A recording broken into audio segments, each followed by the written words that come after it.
Ethereum is having a tough time. There's no denying it at this point. It's not only crypto Twitter, or now X, whatever you call it, that is giving Ethereum a hard time. A lot of the critics are there, of course.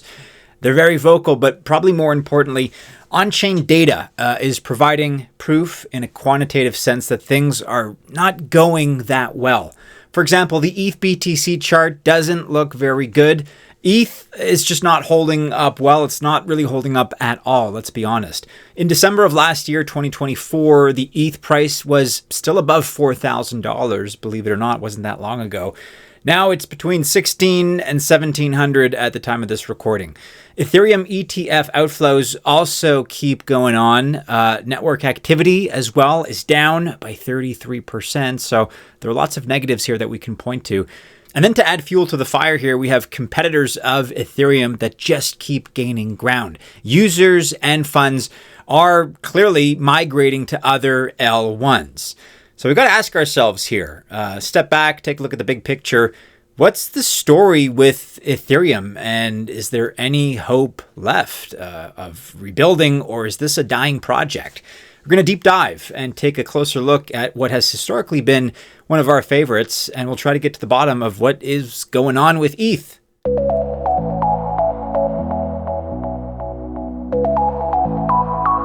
Welcome to the channel. My name is Maddie, and this is Altcoin Buzz. All the best of luck if you choose to invest. Maybe you want to buy the dip on ETH. Maybe you don't care and you're looking elsewhere. Whatever you choose to do in this space, if you're involved with altcoins, then I wish you well, genuinely. But I am not a financial or investment advisor, and so by extension, this video is not official financial or investment advice. So there are a lot of things happening at Ethereum. However, they're certainly not all that positive. As a project, it does still have the first mover advantage. That's true. But that advantage is becoming less and less relevant. It's kind of crumbling, actually. On-chain data shows a negative trend for almost every important metric for the chain. We're going to take a closer look at some of these data in more detail, but let's talk for a moment here about developer activity. In a word, it is dwindling rapidly. Miles Deutscher here points out that developer activity in crypto has gone down precipitously. Currently, it's hitting the same lows as we saw in 2018. He mentions various factors here are responsible. For example, AI is just more interesting for a lot of people, so developers have been moving there as a trend, as a tendency. However, this seems to hit Ethereum harder than other chains. Ethereum OGs are also leaving. They're selling their bags here in a pretty observable way. Look on Chain provides various examples here on X. One of these OGs dumped 10,700 ETH, or nearly $17 million at about the $1,576 mark. He was dormant for 2 years and then bought this bag in 2016 at $8 per ETH. Another OG sold 7,974 ETH, or nearly $12 million at just under $1,500 per ETH. He was dormant for 3 years, however, still holds nearly 31,000 ETH. So that's still over $45 million that's being held. And then we have this one here that bought 5,000 ETH at a cost of about $1.4 million at $277 per Ether in 2017. He sold them all, starting about a month ago, making a total profit of $8.66 million. And at the ETH all-time high, just for context, this would have been equivalent to $23 million. In general, and according to Glassnode, 74% of ETH holders are underwater right now. Of course, we have other users who are choosing not to sell their ETH. However, they are migrating to other layer ones. Right now, the most popular L1s are Solana, Sui, and Hyperliquid. We keep seeing these monthly net outflows of about $2.5 billion. These also include L2s, by the way. So, for example, Base and Arbitrum, certainly. And then in terms of Ethereum ETFs, these have also been negative for several weeks now. And ultimately, the reason is pretty simple. Running an Ethereum validator is complicated. It's also expensive, and the rewards are between 3 and 4%.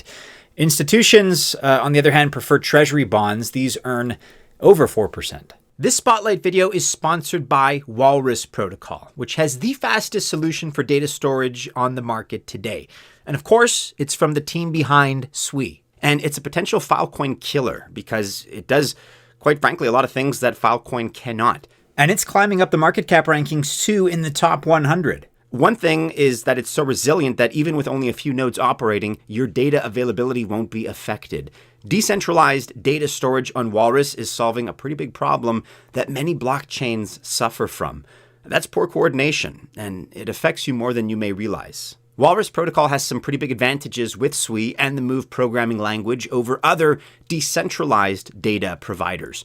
The problem, as they see it, is coordination. That's making sure if a protocol does three things, that those things work seamlessly with each other. Also, the protocol needs to work with other projects in the ecosystem and with the blockchain infrastructure, like validators. Walrus has some new partners too, like Klanosaurs and Seal for security and privacy management. The Walrus mainnet and WAL token launch are a huge success. And to stay updated on mainnet activities and other news, make sure to follow Walrus Protocol's X account and their other socials. Check out the link in the description of this video below for more information. So what about other L2s out there in the crypto space? Are these generally working out, first for Ethereum, but also for themselves? Well, Ethereum saw the layer 2s as a solution to help it with scaling. L2s also offered lower transaction fees, of course. However, in the process, we saw activity on the Ethereum chain slowly dying. Most activity actually happens on a handful of L2s and on some of the more competitive L1 chains. So really what started out as a good solution now seems to be backfiring in a big way. Ethereum fees have dropped, that's true. Transaction fees on Ethereum are now in general below $1, which for Ethereum is not bad. However, as you probably know, that's not enough because a lot of the competing L1s out there offer transaction fees at just a fraction of a cent. The transaction fees on L2s are also comparably low as on competing L1s. So really, why would you want to use this chain at all? It's a valid question. Then, of course, Ethereum also still has its scalability issues. Transactions per second is still around 14.4, whereas Solana and Sui have daily TPS of around 4,000. That's in practice, but their theoretical TPS is much, much higher, probably closer to 65,000 for Solana and upwards of 300,000 for Sui. But even despite what I'm saying, the L2s themselves didn't do all that well. A lot of them launched, of course, in 2024. Some had some pretty juicy airdrops, yeah. And if you sold those airdrops, you probably did pretty well. Holding the bags was not as attractive or as lucrative as we've seen. Last year, these tokens all closed in the red, unfortunately.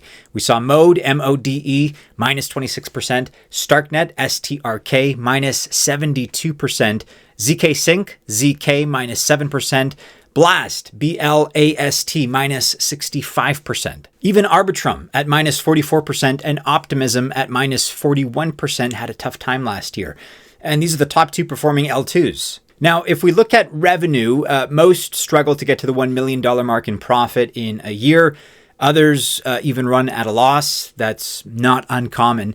So the situation here for L2s is also kind of bleak. The number of users remains the same, but there's just too much diversification going on. So with all these things that I've talked about, with all that's going on, you'd expect Ethereum and in particular Vitalik Buterin to act. I think that's a reasonable expectation, but we haven't seen that much of a response at all. Buterin came up with a simplified L1 privacy roadmap.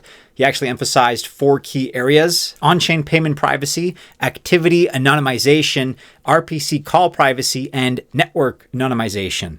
These are okay suggestions, but ultimately they're not proposals that seem like they're going to be able to put out some of these burning fires in terms of these numbers that we've been going through. I'm not saying these are bad ideas. That's not the point I'm making at all. Privacy is important, but privacy is not a major narrative during this bull run. Pretty much all of the privacy projects in crypto have tanked.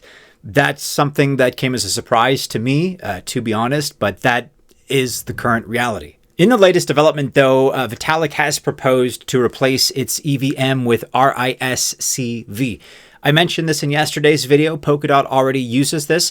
RISC-V should make Ethereum faster and more scalable in theory, because it does offer faster execution, simpler architecture, pretty much 100 times better when it comes to ZK proving. Native Rust support also. It's also built to scale modular ecosystems. World Liberty Financial, linked to President Trump, of course, bought a lot of ETH. their portfolio is down badly ever since then, exceeding losses of $145 million. Even Eric Trump posted recently when ETH was in the $2,900 range that it was a great time to stack that particular asset. So he was pretty wrong. However, there is still a lot of optimism for Ethereum despite everything that we've covered in this video. A lot of pundits out there are expecting a comeback when the market starts to rally again. Are we going to see $4,000 again per Ether? Well, look, there are two options, right? If you don't see a recovery for ETH, then it is best to sell now. You can take whatever profit you have, if any, and take those funds and put them into Sol or SWI if that's your outlook, if that's how you see it. But if you think that ETH will recover and can possibly even make a comeback towards new all-time highs, as I do, then your best bet is to hold ETH right now. If you're feeling particularly optimistic and you have some dry powder, then now may even be a good time to buy the dip. Let me know what you think about Ethereum and its outlook, its future in the comments below.